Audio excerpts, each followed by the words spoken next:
دیا. تو میں چاہتا ہوں کہ اس مجلس میں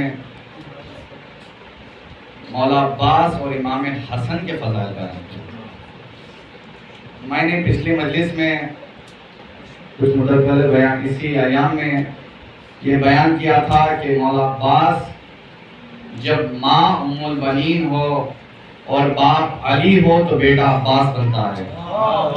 تو اب میں چاہتا ہوں کہ کس معیار پہ جناب ام البنین اور مولا کائنات بافضیلت تھے تو جناب عباس بنے. ایک واقعہ کہ ایک مشہور عالم دین ہیں مقدس اردبیلی جو اردبیل شہر کے رہنے والے ہیں. ان کے والد محترم ایک مرتبہ جاتے ہیں، ایک کسان تھے، تو جانے کے بعد باغ میں کام کرنے کے بعد آدھا دن کا وقت گزرا تو انہیں بھوک لگی. تو انہوں نے کیا دیکھا، ایک نہر سے ایک سیب آ رہا ہے، تو انہوں نے سیب کو لیا اور کھا لیا. بعد میں انہیں پتا چلا کہ میں نے اس کی اجازت نہیں لی.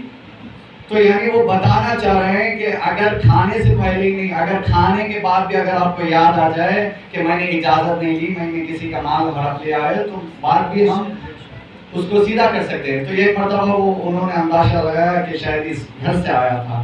تو وہ گھر کے پاس جاتے ہیں، کہتے ہیں کہ میں نے تمہارے سیب کو کھا لیا ہے، مجھے اجازت دے دو.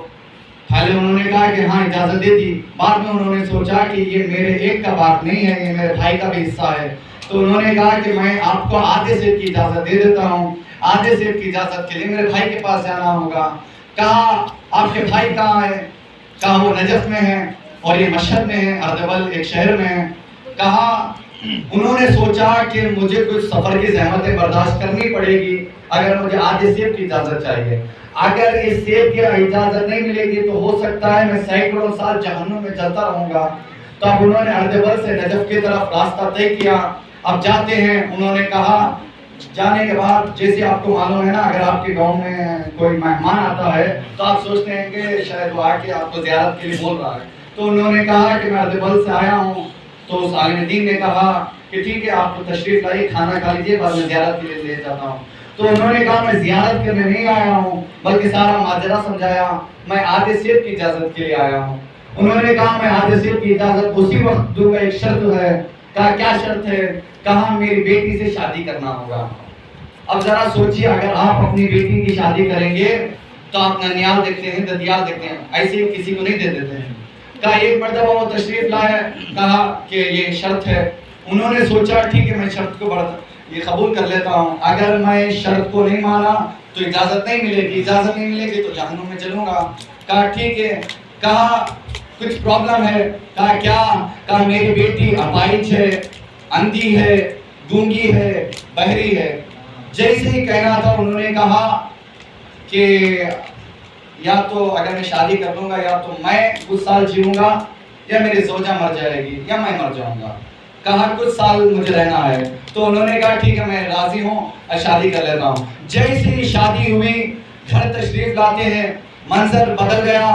حیران پریشان ہو گئے. کہا کہ تمہارے بابا نے کچھ اور کہا تھا اور ادھر اور منظر ہے. کہا میرے بابا نے کہا تھا، جو کہا تھا سچ کہا تھا. کہا کیا کہا تھا؟ کہا آپ کے بابا نے کہا تھا کہ میں اپاہج ہوں. کہا میں گونگی ہوں، میں بہری ہوں، میں اندھی ہوں. جیسے ہی کہنا تھا انہوں نے کہا کیا دیکھا؟ نہ اپاہج ہے، نہ اندھی ہے، بول بھی سکتی ہیں، سب دیکھ سکتی ہیں. کہا ایک مرتبہ انہوں نے کہا میرے بابا نے صحیح کہا تھا، ہاں میں اپاہج ہوں کیونکہ میں نے اللہ کی مرضی کے بغیر گھر کے باہر پیر نہیں رکھا. کہا میں اندھی ہوں، کہا اس لیے کیونکہ میں نے ان آنکھوں سے کبھی نامحرم میں نگاہ نہیں ڈالی. کہا میں گونگی اور بہری ہوں کیونکہ میں نے ان کانوں سے اور اسی زبان سے نہ کسی کی غیبت کی ہے، نہ کسی کی غیبت کو سنا ہے. اور مجھے بتائیے، ایک مرتبہ وہ کہتے ہیں کہ کل رات میرے بابا نجف اشرف گئے، امام علی کے ذریعے کے پاس جانے کے بعد کہتے ہیں اے مولا میری بیٹی اتنی پرہیزگار ہے، مجھے ایک پرہیزگار داماد دے دیں. جیسے ہی آپ کو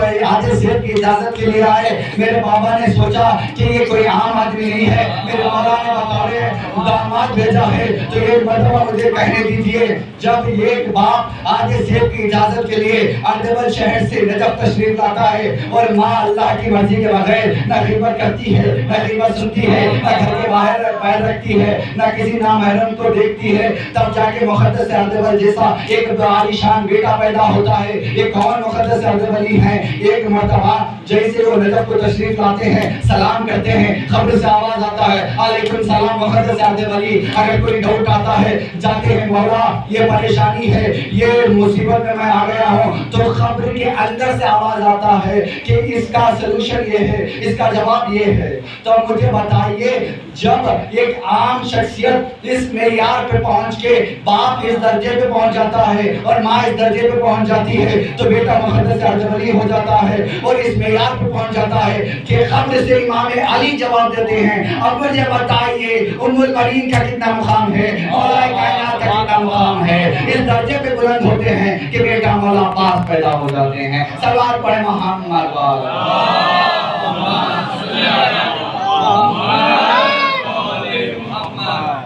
میں نے پچھلی مجلس میں وفاداری مولا عباس کو بیان کیا تھا۔ اب میں چاہتا ہوں کہ جنگ عباس سے جنگ مولا حسن تک آؤں۔ جنگ صفین ہے، 12 یا 13 سال کی عمر ہے مولا عباس کی۔ مولا عباس جاتے ہیں جنگ کرنے کے لیے، اپنے چہرے پہ نقاب کو اڑا۔ اب جاتے ہیں تو کیا دیکھا کہ لوگوں نے کہا، جو معاویہ سردار تھا اس نے کہا اے ابن شاشا تم جاؤ اس جوان سے لڑو۔ وہ کہتا ہے جو 1000 پہلوانوں کے برابر تھا، وہ کہتا ہے کہ میں اس جوان سے لڑوں، اس بچے سے لڑوں، یہ میری توہین ہے۔ اس نے کہا میں اپنے 7 بیٹوں کو بھیجتا ہوں۔ پہلا بیٹا گیا، دوسرا بیٹا گیا، تیسرا بیٹا گیا، حتیٰ کہ 7 بیٹے گئے اور 7 کو مولا عباس نے واصل جہنم کر دیا۔ اب ابن شاشا غصے میں آ جاتا ہے، جلال میں آتا ہے۔ جلال میں آنے کے بعد آ کے کہتا ہے تو نے میرے 7 بیٹوں کو مارا ہے، اب میں تمہیں بتاتا ہوں کہ میں کون ہوں۔ ایک مرتبہ مولا عباس نے روایت کہتی ہے ابن شاشا کے ایسے ہی 2 ٹکڑے کیے جیسے جنگ خیبر میں مولا کائنات نے بنا کے 2 ٹکڑے کیے ہیں۔ تو جیسے ہی کہنا تھا اور ادھر کوہرام مچ گیا، علی آ گئے، علی آ گئے، علی آ گئے، نقاب اوڑھ کے مولا کائنات آ گئے ہیں۔ تو مجھے جملہ کہنے دیجئے کہ رات کے اندھیرے میں جسے لوگ محمد سمجھے اسے علی کہتے ہیں، اور دن کے اجالے میں جسے لوگ علی کہیں اسے عباس کہتے ہیں۔ سلوات پڑھے محمد آتے ہیں۔ اب لوگ جو مولا علی کے پاس تھے وہ آ کے کہتے ہیں مولا یہ دشمنوں کی فوج میں کوہرام مچ گیا کہ علی آ گئے، لیکن آپ تو یہاں ہیں، کہا اس جوان کو بلایا جائے۔ اب جوان مولا عباس آتے ہیں، کہا نقاب کو ہٹاؤ۔ نقاب کو ہٹایا، مولا کائنات نے کہا ہاذا خمر بنی ہاشم، یہ بنی ہاشم کا چاند ہے۔ تو مجھے کہنے دیجئے جب سورج طلوع ہوتا ہے تو چاند کی روشنی کم ہو جاتی ہے، لیکن جہاں 14 ستارے ہو، 14 سورجیں موجود ہوں، وہاں پہ چاند بن کے جناب عباس تشریف لائے ہیں۔ اب تک آپ نے سنا کہ امام حسن نے صلح کی، امام حسن نے صلح تو کی، لیکن جنگ صفین میں جنگ کے بھی جوہر دکھائے۔ کہا کیسے؟ ایک مرتبہ جب دشمنوں کی یہ چال ہوتی ہے کہ پھیل پانی کو بند کر دیا جائے، تو ایک مرتبہ مولا کہ جو فوج تھا وہاں پہ پانی کو قبضہ کیا گیا۔ نہر پہ قبضہ کرنے کے بعد امام حسن نے کہا اے مولا اے بابا کیا مجھے جنگ کی اجازت ہے؟ امام علی نے کہا ہاں بیٹا جاؤ جنگ کی اجازت ہے۔ تو امام حسن جا کے اس طرح سے جنگ کی کہ وہ نہر کو آزاد کر دیا۔ اب آگے کہتے ہیں کہ میں نے جنگ کو آزاد کر دیا ہے، اب پانی کو پی سکتے ہیں۔ کچھ لوگ آگے کہتے ہیں مولا اب تو آپ نے آزاد کر دیا ہے، کیا ہم دشمن کی جو فوج ہے وہاں پہ پانی بند کر دیں؟ تو امام حسن نے کہا پانی بند مت کرو۔ کہا کیوں؟ کیونکہ انہوں نے ان کی فوج نے پانی کو بند کر دیا ہے، لیکن ہم پانی کو بند نہیں کریں گے۔ کہا کیوں؟ اس لیے کہ یہ ان کا کردار تھا اور ہمارا کردار یہ ہے ہم ساقی کوثر کے بیٹے ہیں، ہم تمام دشمنوں کو بھی پانی پلائیں گے، جانوروں کو بھی پانی پلائیں گے۔ اسی لیے امام حسین نے کہا تھا اے بھائی عباس اتنا پانی لو کہ 1000 لوگ اس سے سیراب ہو سکتے ہیں۔ تو امام حسین نے عباس کو حکم دیا اور کربلا کے راستے میں اتنا پانی پلایا، جانتے ہیں کہ یہ دشمن کی فوج ہے اس کے باوجود پانی کو پلاتے ہیں۔ امام حسن نے صرف صلح نہیں کی، بعد ایسا یہ تھا تقاضا تھا کہ صلح کیا جائے، تو امام حسن نے صلح کی۔ کہا اب ایک سوال آتا ہے کہ امام حسن نے صلح کیوں کی اور امام حسین نے جنگ کیوں کی؟ تو اس مجلس کا بہترین جملہ دیکھیے گا، امام حسن نے صلح کے ذریعے دشمنوں کے جسموں کو قتل کیا۔ کہا امام حسن نے صلح کی تو دشمن کے فکروں کو قتل کیا، اور امام حسین نے جنگ کر کے دشمنوں کے جسموں کو قتل کر دیا۔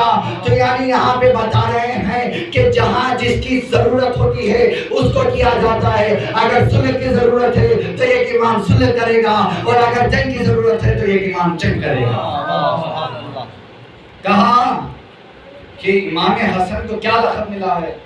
کریم اہل بیت۔ کہا دو ہی تو ہیں، ایک مردوں میں امام حسن ہے اور عورتوں میں جناب معصوم خم ہے، جنہیں یہ لقب ملا کریم اہل بیت۔ کہا کس طرح کے کریم تھے، کس طرح کا دسترخوان بچتا تھا؟ میں آپ کو بتاؤں کہ 4 طرح کے جو نہج البلاغہ میں ملتا ہے کہ 4 طرح کے لوگ ہوتے ہیں۔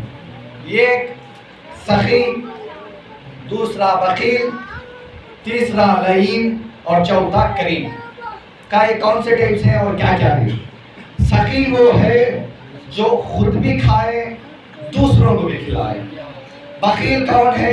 جو خود تو کھائے دوسروں کو نہ کھلائے۔ تیسرا بہت بدبخت ہے لعین، کہا خود کھائے یا نہ کھائے دوسروں کو کھانے نہیں دیتا۔ اور چوتھا ہے کریم، خود کھائے یا نہ کھائے دوسروں کو کھلائے۔ اسی کے زیر سایہ امام رضا علیہ السلام فرماتے ہیں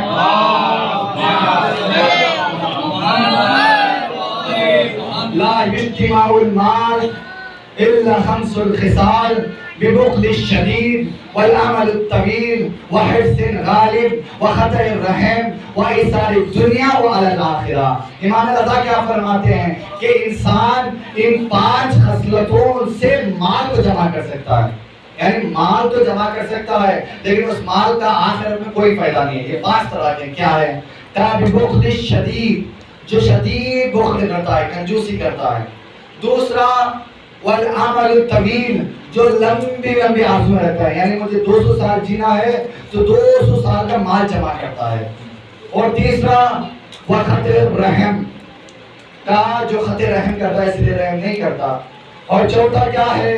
کہا وہ شخص جو دنیا کو زیادہ ترجیح دیتا ہے، یعنی دنیا کو افضل سمجھتا ہے۔ اور پانچواں لالچی انسان۔ لالچی انسان مال تو جمع کر سکتا ہے لیکن آخرت میں اس کا کوئی فائدہ نہیں ہے۔ اب امام حسن کا کیا لقب ہے؟ کریم اہل بیت۔ کہا کس طرح سے کریم ہے؟ کہا 24 گھنٹے امام حسن کے جو گھر تھا دسترخوان کھلا رہتا تھا۔ ایسا نہیں ہے کہ آدھی رات کا وقت گزر گیا، کوئی کھانا مانگ آئے تو اسے واپس بھیج دیتے آدھی رات کا وقت چلے جاؤ، نہیں، بلکہ کوئی بھی وقت ہو اگر کوئی فقیر امام حسن کی بارگاہ میں آ کے کہتا ہے کہ میں بھوکا ہوں مجھے کھانا چاہیے تو امام کھلاتے ہیں، اتنے کریم ہیں۔ ایک مرتبہ ایک فقیر آیا مولا کائنات کے پاس، کہتا ہے کہ میں بھوکا ہوں مجھے کھانا چاہیے۔ تو جیسے گھر میں جاتا ہے تو امام حسن نے کیا دیکھا کہ جو جوں کی روٹی تھی اپنے گھٹنوں سے توڑ کر پانی میں ڈبا کے کھا رہے ہیں۔ اب کہا وہ فقیر نے کہا میں نے تو سوچا تھا کہ شاید بادشاہ ہیں، فاتح خیبر ہیں تو شاید گوشت وغیرہ کچھ کھاتے ہوں گے، لیکن ادھر منظر کچھ اور ہے، جوں کی روٹی کھا رہے ہیں۔ کہا میری جزا یہی ہے، اگر تمہیں کھانا تو کھاؤ۔ وہ کہتا ہے کہ مولانا میں یہ کھا نہیں سکتا، مجھے کچھ اور چاہیے۔ تو امام علی نے کہا کہ ادھر تھوڑا سامنے جاؤ، ادھر ایک کریم بیٹھا ہے جو آپ کو کھلائے گا۔ اب وہ آتے ہیں، جو اس کا نتیجہ اس پہ غور کریے۔ اب وہ آتا ہے، آنے کے بعد کہتا ہے میں بھوکا ہوں۔ تو امام حسن نے اتنا کھلایا، کھانا کھلانے کے بعد اس نے کیا دیکھا ایک لفافہ تھا اس میں کھانے کو بھرنے لگا۔ امام سب جانتے ہیں، امام اس غریب کے پاس آ کے کہتے ہیں اس فقیر کے پاس کہ تمہیں جتنا کھانا ہو کھا لو اور جتنا لے جانا ہو لے جاؤ، یہ کس کے لیے لے جا رہے ہو؟ کہا ادھر تمہارے گھر کے باہر ایک فقیر ہے جو جوں کی روٹی کھا رہا ہے، میں اس کے لیے کھانا لے کے جا رہا ہوں۔ عجب نہیں، مولا حسن نے کہا یہ کوئی اور نہیں ہے، یہ میرا بابا علی ہے، یہ یہی کا دسترخوان ہے، یہ اسی میرے بابا کا دسترخوان ہے۔ کہا اتنا بڑا امام جو فاتح خیبر ہے اور جوں کی روٹی کھا رہا ہے، کہا یہ کوئی دوسروں کے لیے ہے، یہ میرا بابا ایسا ہے جو اگر فاتح خیبر ہے، اگر خیبر کو کھلا کرنا ہے، خیبر کے گدر کو 2 انگلیوں سے کھڑا۔ شاید آپ میں سے کئی لوگ جو دشمن ہوں گے وہ سوچ رہے ہوں گے شاید علی نے بہت کھا کے آیا۔ کہا مولا کائنات روزے کی حالت میں تھے، جب دشمنوں نے پوچھا مولا آپ نے خیبر کو کیسے اکھاڑا؟ کہا میں 29 دن میں روزے کی حالت میں تھا۔ تو امام علی نے کہا کہ میں 40ویں دن آج بھی میں روزے کی حالت میں ہوں۔ کہا جب روزے کی حالت میں رہتے ہیں جسم تھک جاتا ہے، جسم کی تھکان ہوتی ہے، لیکن مولا نے کہا میں نے اس خیبر کو جسمانی طاقت سے نہیں اکھاڑا، روحانی طاقت۔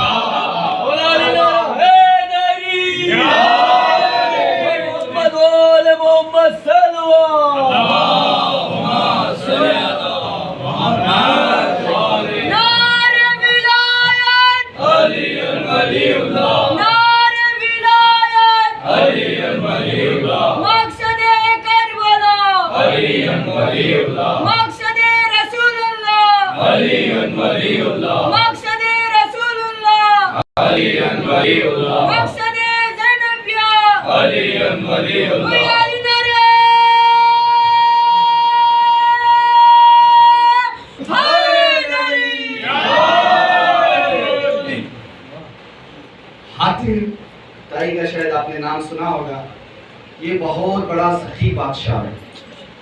علی کے در پہ آتا ہے ایک شخص اور کہتا ہے مولا آپ بتائیے حاتم طائی بہت بڑا سخی ہے، یا آپ کون حاتم ہے؟ کہا یہ ایسا بادشاہ ہے جس کے 40 در تھے، دروازے تھے، جو بھی اگر ایک ہی شخص بیس بتلا کے یا آواز بتلا کے اگر آ بھی جاتا تو اسے بھی عطا کرتا تھا، اتنا بڑا سخی۔ مولا کائنات نے کہا وہ سخی تو ہے جو 40 دروازوں سے دے رہا ہے، میں ایسا سخی ہوں جو ایک مرتبہ ایک دروازے سے عطا کر دیتا ہوں تو دوسرے دروازے کی ضرورت نہیں پڑتی۔ کہا کیسا سخی ہے، کیسے کریم ہے مولا کائنات۔ جناب خنبر ہیں، ایک بھوکا آیا، جناب خنبر کے پاس آ کے کہتا ہے میں بھوکا ہوں، تو وہ علی کے پاس جاتے ہیں، سفارش کرتے ہیں مولا ایک بھکاری آیا ہے، ایک بھوکا آیا ہے جو کہہ رہا ہے کہ وہ بھوکا ہے، اسے کھانا دے دو۔ کہا کیا چاہیے؟ کہا کھانا دے دو۔ کہا کیا چاہیے؟ کہا روٹی دے دو۔ کہا روٹی کہاں پہ ہے؟ کہا ایک پٹری رہتا ہے اس میں رکھتے ہیں۔ کہا اس کو دے دو۔ کہا وہ کہاں پہ ہے؟ کہا اونٹ میں ہے۔ کہا اونٹ دے دو۔ کہا اونٹ کہاں پہ ہے؟ کہا خطار میں ہے۔ کہا خطار دے دو۔ کہا خطار کہاں پہ ہے؟ خنبر کے ہاتھ میں ہے۔ خنبر نے ہاتھ کو چھوڑا۔ کہا کہیں اگر میں یہ نہ کہہ دوں خطار میرے ہاتھوں میں ہے اور مولا کہتے اے خنبر تو بھی چلے جاؤ، میں کہوں گا جناب خنبر تم نے بھوکے کی مدد نہیں کی بلکہ ہماری بھی مدد کی ہے۔ کہا کیسے؟ جب جنت میں ہم اپنے اعمال سے پریشان ہو جائیں گے ہم خنبر کو تلاش کریں گے، خنبر کے پاس جائیں گے، کہیں گے اے خنبر ہم بھوکے ہیں، ہم بھوکے ہیں۔ کہا جاؤ علی کے پاس سفارش کرو۔ کہا علی کے پاس جائیں گے، کہا کیا چاہیے؟ کہا بھوکے ہیں، بھوکے ہیں تو کیا چاہیے؟ کہا پھل دے دو۔ پھل کہاں پہ ہے؟ کہا پیڑ میں ہے۔ کہا پیڑ دے دو۔ پیڑ کہاں پہ ہے؟ کہا درخت میں ہے۔ کہا درخت دے دو۔ درخت کہاں پہ ہے؟ کہا جنت میں ہے۔ کہا جنت دے دو۔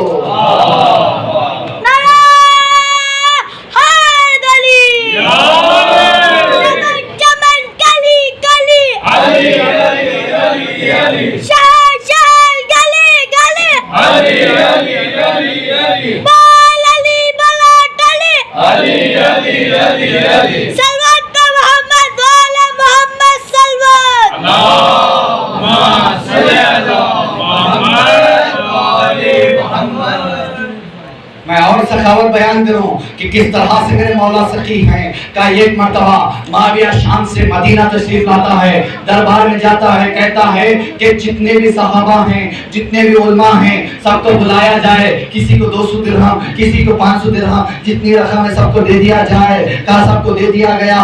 کہا کہ حسن نہیں آئے۔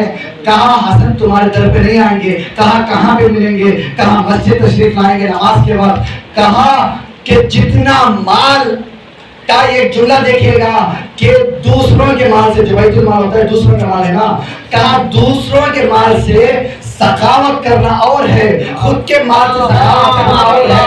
تو امام حسن کے پاس وہ کہتا ہے میں نے جتنا رقم تمام صحابہ کو، تمام علماء کو دیا ہے، اتنا ہی رقم جمع کر کے حسن کے پاس لے کے آتا ہے۔ کہیں دیر بنایا، کہا سارا اماؤنٹ جو رقم ہے میں حسن کو دے دوں گا۔ ایک مرتبہ نماز ختم ہوئی، امام حسن آتے ہیں، امام حسن آنے کے بعد کہتے ہیں، معاویہ کہتا ہے کہ یہ سارا مال آپ رکھ لیجئے کیونکہ میں ہندا کا بیٹا ہوں۔ جملہ دیکھیے گا کہ میں ہندا کا بیٹا ہوں، جیسے ہی کہنا تھا امام حسن نے مال کو لیا اور تھوڑا سامنے جاتے ہیں، ایک شخص آیا جوتی کو سیدھا کیا۔ اب امام حسن کہتے ہیں کہ سارا مال لے کے چلے جا۔ اب پیچھے گھوم کے کہتے ہیں، کیا کہتا ہے تو معاویہ تو ہندا کا بیٹا ہے، میں فاطمہ کا بیٹا ہوں،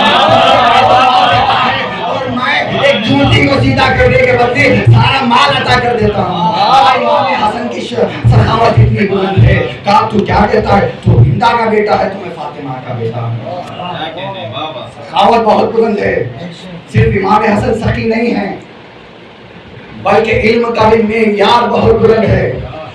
سفیر روم نے ایک مرتبہ کہا کچھ سوالات لکھ کے بھیجے، کہا جاؤ پہلے شام کے جو بادشاہ ہے اس سے سوال کرو۔ شام کے بادشاہ کے پاس آیا اور سوال کرنے لگا، پہلا سوال کیا، دوسرا سوال کیا، تیسرا سوال کیا، سارے سوالات کیے۔ اب وہ کہتا ہے کہ مجھے جواب نہیں معلوم۔ اب وہ مدینہ تشریف لاتا ہے، مدینہ تشریف لانے کے بعد کہتا ہے دربار میں جاتا ہے، سوال کیا لیکن جواب نہیں ملا، اور باہر آتا ہے، پکنے لگتا ہے جہالت کے اسلام میں کچھ علم نہیں ہے، یہ نہیں ہے۔ تو جناب سلمان کے کانوں میں آواز گونجی، کہا تو کیا کہتا ہے، اور میں تمہیں بتاتا ہوں۔ ایک مرتبہ علی کے در پہ گئے، فاطمہ نے آ کے دروازے پہ کہا سلمان بتاؤ کیا چاہیے، اور وہ شخص پریشان ہو گیا، اس بیوی نے دیکھا بھی نہیں اور بتا رہی ہے کہ در پہ کون آیا ہے۔ جناب فاطمہ نے کہا کہ علی باغ میں گئے ہیں کام کرنے کے لیے۔ اب وہ جاتا ہے، وہ پریشان ہو گیا، ارے دربار میں بیٹھنے والا جب بادشاہ جواب نہیں دے سکا، ایک باغ میں کام کرنے والا میرے سوالوں کا کیا جواب دے گا، جو بہت ٹف سوالات ہیں، کٹھن سوالات ہیں۔ کا ایک مرتبہ گیا، باغ میں جانے کے بعد سلمان نے علی کو بلایا اور وہ کہتا ہے بولیے کو دیکھا، کہا یہ سوال نہیں جواب دے گا، کہا یہ تیری غلط فہمی ہے، میں سوال کے جواب نہیں دوں گا، میرا 7 سال کا بچہ جواب دے گا۔ امام حسن تشریف لاتے ہیں، کہا کہ یہ بچہ سوال کا جواب کیسے دے گا۔ امام حسن نے کہا تو سوال کرے گا یا میں پہلے جواب دوں۔ امام حسن سے 6 سوالات کیے گئے۔ امام حسن نے کہا تیرے 6 سوالات تھے، پہلے سوال کے 3 حصے ہیں، تمام سوالات کو کیے اور جواب دیتے جا رہے ہیں۔ اب یہ پریشان ہو گیا، سارے زکات کو دے دیا۔ اب کہتا ہے، وہ فخر میں آ کے کہتا ہے اب تمہیں اس باغ میں کام کرنے کی ضرورت نہیں ہے، اتنا مال ہے، اتنا سونا ہے۔ امام علی نے کہا اے بیٹا حسن یہ تمام زکات کو لے کے جا کر غریبوں میں بٹوارا کر دو۔ کہا یہ ہوتی ہے سخاوت۔ امام حسن اور مولا کائنات چاہتے تو زمین سے سونے کو اگلا سکتے تھے، امام کو ضرورت نہیں تھی کسی کے باغ میں جا کے کام کرنے کی۔ یہ ہم تک ایک پیغام پہنچا رہے ہیں کہ کوئی بھی کام چھوٹا بڑا نہیں ہوتا، کہ پہلے کام کرو، نتیجہ دینا خدا کا کام ہے، کامیاب کرنا خدا کا کام ہے۔ اگر آپ سب 5 منٹ وقت دیں تو صرف ایک واقعہ میں بیان کریں انشاءاللہ۔ اور محمد والے محمد صلی اللہ علیہ وسلم، امام حسن کے پاس ایک شخص آگے کہتا ہے مولا بتائیے کہ وہ کون سی 10 چیزیں ہیں جو ایک دوسرے پر غالب ہیں، سخت ہیں۔ میرے مولا نے جو جواب دیا ہے ہو سکتا ہے روز محشر تک کوئی جواب نہ دے سکے۔ میرے مولا نے کہا سب سے سخت ہے پتھر، پتھر سے ہر چیز کو کاٹا جا سکتا ہے، توڑا جا سکتا ہے۔ کہا پتھر سے سخت ہے لوہا، لوہے سے پتھر کو کاٹا جا سکتا ہے۔ کہا لوہے سے سخت ہے آگ، آگ سے لوہے کو پگھلایا جا سکتا ہے۔ آگ سے سخت ہے پانی، پانی سے آگ کو بجھایا جا سکتا ہے۔ پانی سے سخت ہے بادل، بادل جو پانی کو لے گھومتا ہے۔ کہا بادل سے سخت ہے ہوا، ہوا جو بادلوں کو مشرق سے مغرب، مغرب سے مشرق لاتا ہے۔ کہا ہوا سے سخت ہے ملک الہوا، ملک الہوا جو ہواؤں کو چلاتی ہے۔ کہا ملک الہوا سے سخت ہے ملک الموت، ملک الموت کیونکہ ملک الہوا کی بھی روح قبض کرے گی۔ کہا ملک الموت سے سخت ہے ملک الموت سے سخت ہے موت، موت جو ملک الموت کو بھی موت آنی ہے، کہ موت سے سخت ہے ہمارے رب وہی ہے جو جسے چاہے زندہ کرے، جسے چاہے مردہ کرے۔ کیا کہنے، بہت بڑی سخاوت ہے، شجاعت ہے۔ امام حسن نے ایسی جنگ نہیں کی۔ ایک مرتبہ امام حسن کا جو خطبہ ہے شام کے دربار میں، شاید بہرحال آپ نے سنا ہوگا، لیکن میں چاہتا ہوں کہ وضاحت کرتا چلوں۔ امام حسن تشریف لاتے ہیں، کیا دیکھا، جو معاویہ نے یہ پلان کیا تھا کہ میں جب حسن آئیں گے تو میں اپنے بھاڑے کے خطیب کو آس میں منبر پہ لے کے جا کے کہتا ہوں کہ تم بنی امیہ کے فضائل کو بیان کرو۔ حسن آئے، لوگوں نے غور بھی نہیں کیا، ایسا دیکھ رہے تھے کہ شاید کوئی اور آیا ہے۔ اب وہ بنی امیہ کے فضائل بیان کرنے لگا۔ امام حسن منبر کے پاس، بلندی کے پاس جاتے ہیں، کہتے ہیں تمام مجمع سے مخاطب ہو کے، میرا مولا کہتا ہے کہ میں ماں فاطمہ سے جناب حوا تک، بابا علی سے جناب آدم تک تمام کا شجرہ مجمع عام میں بیان کروں گا۔ اگر تجھے ضرورت ہے تو میرے کان میں آ کے اپنے باپ دادا کا شجرہ بیان کر۔ یعنی یہاں پہ بتا رہے ہیں میں شجرہ طیبہ کو بیان کروں گا، اگر تجھے ضرورت ہے تو میرے کان میں آ کے شجرہ خبیثہ کو بیان کر۔ معاویہ نے کیا کہا تھا کہ میں ہندا کا بیٹا ہوں۔ ہندا کون ہے؟ جس نے جناب حمزہ کے کلیجے کو چبایا تھا، نہیں جو رسول خدا کے چچا تھے، جنگ بدر میں کلیجے کو چبایا تھا۔ کہا یہ پست لوگ ہیں جو شہادت کی بات بدلا لیتے ہیں۔ امام حسن نے جب جنگ جمل ہوئی اس کے بعد روایت کہتے شاید 12 یا 13 سال زندہ تھے، اس وقت بدلہ نہیں لیا گیا۔ کب لیا گیا بدلہ؟ جب امام حسن کی شہادت ہوئی اور حسن کا لاشا مسجد نبوی کے پاس دفن ہونے کے لیے آیا، تب 3 برسہ کے بتا دیا کہ ہم اتنے پست ہیں کہ ہم زندگی میں بدلہ نہیں لے سکتے، مرنے کے بعد بدلہ لے سکتے ہیں۔ کہا ہندا کا بیٹا معاویہ تھا نا۔ اب امام حسن کہتے ہیں ہم کون ہیں کریم اہل بیت؟